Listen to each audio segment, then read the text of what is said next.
Hi everyone, Shannon with Empowered by Design. I want to talk to everyone today about the home decorating shows that are out there on HGTV that we all seem to love, that we watch all the time, and that just really captivate us.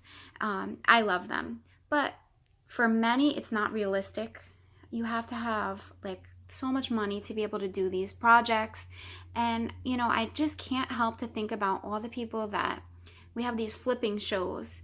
And what about the people that used to live in those homes? Like, what? I can't help but think and get drawn to the fact that, people are making money off of other people's sometimes tragedy in their life. And it kind of makes me a little bit sad. I'm here to talk to everyone today about the power of design.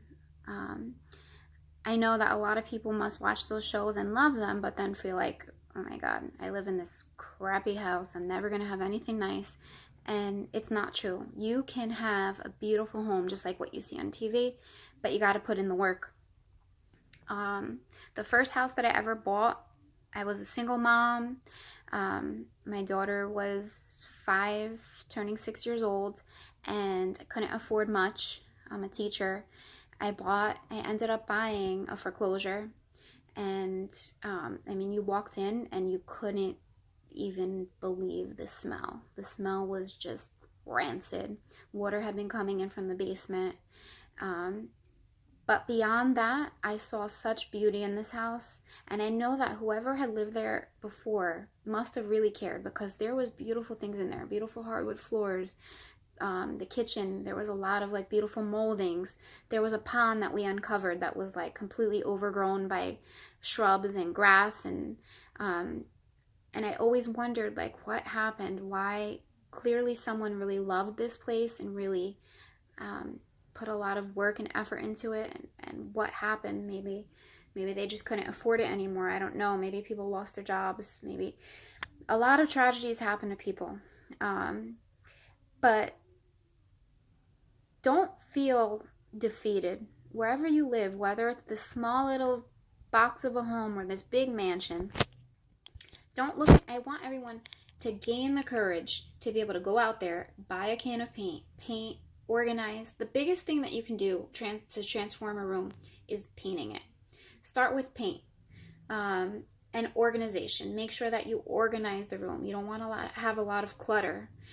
And just kind of play, mix match, and go on Craigslist, buy things. There's all these social media sites where people are kind of giving things away almost for nothing. You could really get some good deals. Each room, and don't feel overwhelmed that you have to do the whole entire house. One room at a time. Start with one room.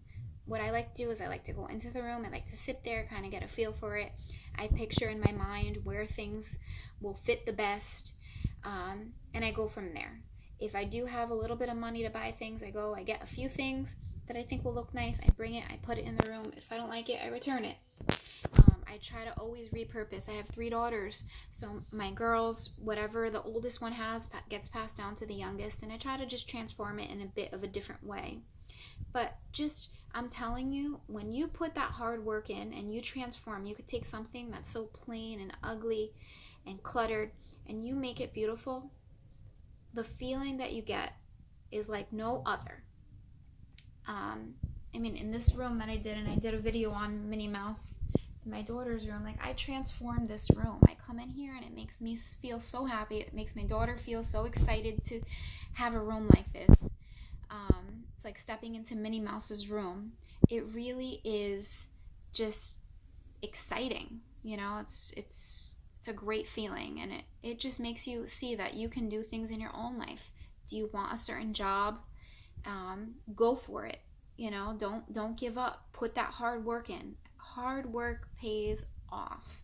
If you want to just be one of those people that sit back and have everybody do things for you, that's great, but you need to have the money to do that. And do you really get that full satisfaction out of it when someone else has done it? I don't think so. When you put the blood, the sweat, the tears into something, when you imagine and you make things come to life, literally it just makes you believe anything's possible. Anything's possible.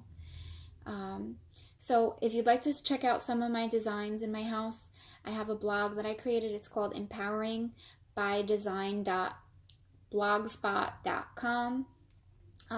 It has my family featured in there. It has all the rooms that I've decorated and designed and some tips. Don't stop decorating. Don't stop believing in yourself. When you walk into your house, something that you've put your blood, sweat, and tears into, and you feel happy and content, and you look around and you're like, wow, I did this, it will transform you. Till next time, take care. Bye.